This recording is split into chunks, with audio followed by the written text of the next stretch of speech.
I'm Brak.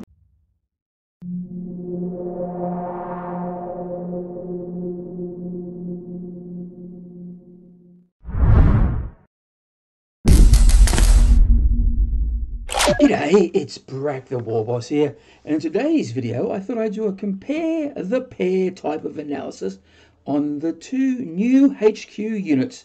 That's Mozrog Skragbad and the Beast Boss on Squigasaur. I expect both these units are going to be sought after, so I thought a comparison of these two units might come in handy if you want a Beast Snagger detachment, but unsure which Warboss on a Beastie is the right fit for you and your war. There is an argument on the interwebs which says that Mozrog is an auto-include. There is some truth to that, but I'm not sure if it's that clear cut. Sure, the competitive scene, I suspect we are going to see the great white squig a fair bit. However, I suspect there'll be other folks, for a wide range of reasons, where Mozrog may not be the best fit for their army. So let's dig in and have a good look at both units. FYI, this video will not delve into math hammer, but look at things from a more macro perspective. First up, let's have a look at the datasheet for the Beast Box on the Squigasaurus. Okay, and here he is, Beast Box on a Squigasaur. Now, 145 points is the stock standard. Now, movement 10 inches, a weapon skill 2+, ballistic skill 5+, strength 6, toughness 7, wounds 9, attacks 5, leadership 8, and a save of 4+. He's equipped with a slugger, beast chopper, and Squigasaur jaws. The slugger's normal. You can swap that slugger out with a thump gun for an extra 5 points. That'll bring up to 150. And we've got the beast chopper there, nice weapon, and the Squigasaur jaws, which is a lovely little thing as well. The abilities, beast snagger, here we go, war, dead tough, he's got a 5+ invul save, thick hide, he has a thick hide, so that means each time an attack is allocated to this model, you subtract 1 from the damage characteristic to that attack to the minimum of 1, so that's not bad. And the Beast Boss Aurora, which so gives an extra 1 melee attack to any unit that's a Beast Snagger core or a Beast Snagger character within 6 inches of this model. So stock standard for a boss type thing there. Let's have a look at Mozrog's stats. So looking at this, it's fairly similar. A lot of the rules are the same. The only real differences that you can see is that the points go up and there is an extra wound and a 3+ save. And we've got the tougher as rock squeaks at an extra 4+ invul save, but I'll delve into that a little later. Yeah, so really not much difference. Being a snakebite, he gets the snakebite warlord trait and you can't change that out, but we'll talk about that a little later. Quick compare at the moment. Mozrog is a bit like a beast boss, but a little bit better. Both bosses are killing machines and have potential to wreck a whole lot of stuff. So let's have a look at the differences.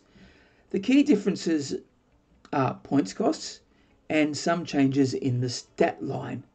So Mozrog costs 170 points, whereas the beast boss is 145 points or 150 points if you give him a thump gun. So what does that 25 extra points get you? Mozrog gets 6 attacks, whereas the beast boss gets 5 attacks. Mozrog has a 3+ save, but getting a 4+ invulnerable save due to the tougher than a rock squig ability, whereas the beast boss has a 4+ save and a 5+ invul due to the dead tough ability. On the face of it, it feels like the extra points for Mozrog are worth it. But are they? Let's look a bit deeper. Let's check out the weapons layout. Mozrog only gets one range weapon, the thump gun, which is kind of okay, With Ork BS you might get a wound off, but let's face it, you're not really bringing Mozrog for a gunfight, are you? It's the crumping you want. And for him, with the Gut Ripper, you get a Strength 7 hit, which has an armor piercing value of -2 and dishes out 3 damage per hit. There's some serious devastation going on there. Whereas with the Beast Boss, you have an option with shooting, either a slugger or, for the extra 5 points, the thump gun. Similarly with Mozrog, you're not bringing him along for a gunfight. It's the crumping, and so the thump gun is probably not worth it. You could probably put your 5 points elsewhere. His melee weapon is quite good. You get a Strength 6 hit with an armor piercing value of -2 and dishes out 2 damage apiece. Not bad. You can give him the relic there, Head Whopper Kill Chopper, which gives you Strength 12 hits and an AP neg of 3 and dishing out 2 damage apiece. And if you roll a 6, you can dish out 1 mortal wound. Look, this relic is almost an auto-include. Now, let's have a look at those clan choices. Because Mozrog is a Snakebites character, he can only take the Snakebites clan trait, whereas the Beast Boss can take his pick. Not actual pick. He can choose the clan traits. You know what I'm going about. The Snakebite clan culture is pretty good, as it gives any unit the ability to ignore unmodified wound rolls of 1 to 3 from attack of a Strength 8 or higher weapon. Also, Squig models get an additional 1 to the attack roll if charging or heroically intervening. Not bad at all. This makes Mozrog a bit more durable and a lot more killy. Although I think the Snakebites clan is probably the best clan for a Beast Boss, there are others which are pretty good at turning him into a killing beast. Goff's is pretty good for all those exploding 6s when fighting, and if charging or heroic intervening, he gets to add to the strength characteristic by 1, so that's pretty good. I also rate Blood Axes pretty high because they get extra cover save if 18 inches away. Not bad protection from snipers if you go second, but where this clan trait really gets good is in the ability to shoot or charge if they fell back. Not getting locked in combat for a Blood Axe Beast Boss. That sounds pretty good in my book. Look, I put the Bad Moons last here because you aren't really taking the Beast Boss for his shooting ability. But if you are a Bad Moons player, there's nothing really stopping you because he is pretty badass without a clan trait. Let's have a look at the Warlord traits. You gotta give Mozrog the Surly as a squig off trait, and why would you give him anything else? This is a fantastic trait.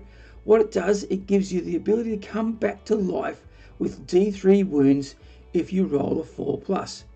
Yes please. And that's pretty good. That's a 50% chance of that happening. I don't mind that at all. With the Beast Boss, when it comes to clan traits, you can take whatever you damn well please. There's so much versatility here. But my top 3 choices, if you don't take the Surly as the squig off trait, which is a really good one, would have to be, and these aren't in any real order, Big Killer Boss, that's 2 extra attacks if an engagement range, plus a +1 to the wound roll against a character or vehicle. The other one I quite like is Half Chewed, so that's basically a 4-up shrug if in engagement range of a vehicle or character. And since you're probably going to be using the Beast Boss to come up with characters or vehicles, it's going to be quite useful. A bit more situational than not. But I think the one that I really like is Brutal but Cunning.